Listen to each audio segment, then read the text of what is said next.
Le progrès industriel constitue-t-il réellement un progrès? Thèse. Le progrès industriel, en favorisant une technologie de pointe, concourt au bien-être social. Antithèse. Le progrès industriel dessert la société. Il transforme les hommes en machines et brise le lien social. Thèse. La société industrielle libère l'homme. En effet, le progrès industriel contribue au bien-être et au bonheur des hommes. L'essor économique démocratise la consommation des biens. Les hommes accèdent à un certain confort. Premier argument. L'homme apprend à se servir de son corps. La première chose que l'homme perfectionne grâce au progrès technique, c'est lui-même. Même sophistiqué, la technique reste le prolongement du corps de l'homme. Selon André Leroi-Gourhan, le corps humain était prédisposé, dès l'origine, à nous servir d'outil. Le progrès industriel permet à l'homme de subordonner son corps à ses pensées. Deuxième argument, le progrès technique concourt au bien-être social. Plus une société est industrialisée, et plus elle est en mesure de résoudre certaines difficultés. Une technologie de pointe vient à bout des plus graves maladies. Mais elle permet aussi un gain de temps et d'effort. Pour Descartes, les machines améliorent notre condition de vie. Nous vivons de plus en plus longtemps. Troisième argument, la technique étend nos connaissances.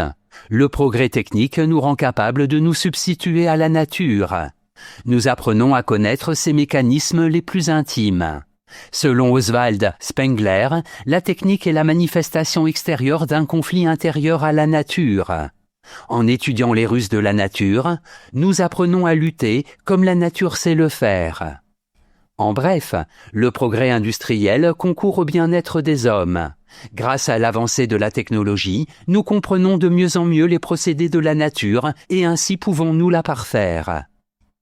Antithèse. Le progrès industriel a servi les hommes. En effet, l'industrialisation massive de la société fait que c'est l'outil qui façonne l'homme. Et non l'inverse. Devenu l'instrument d'une fin qui lui échappe, l'homme n'est plus qu'un automate. Premier argument. L'homme est devenu l'esclave de son outil.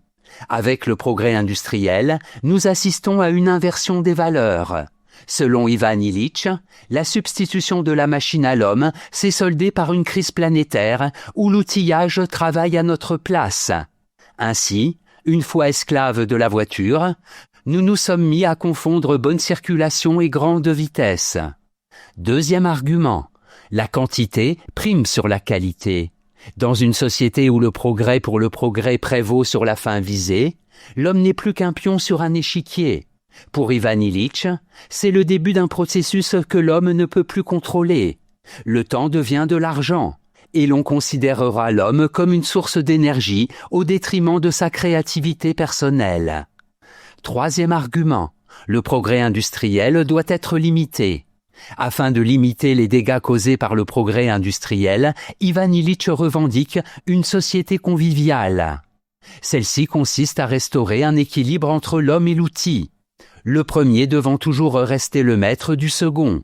La société doit respecter le pouvoir et le savoir de chacun et non reléguer l'homme au second plan. En bref, le progrès industriel qui ne vaut que pour lui-même met la société en péril. En prenant un moyen pour une fin, elle fait de l'homme l'outil du progrès au lieu d'en faire le bénéficiaire. Synthèse.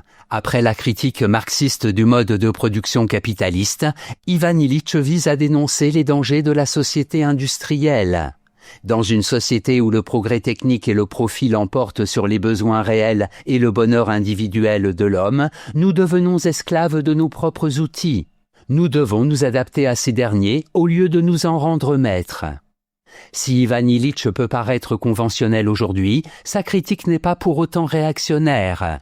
La convivialité a pour but de dénoncer la survivance d'une croyance en un bonheur utopique où l'on s'imagine que l'accumulation de biens comblera tous nos désirs. Mais une telle abondance satisfait tous nos désirs, sauf celui de la reconnaissance.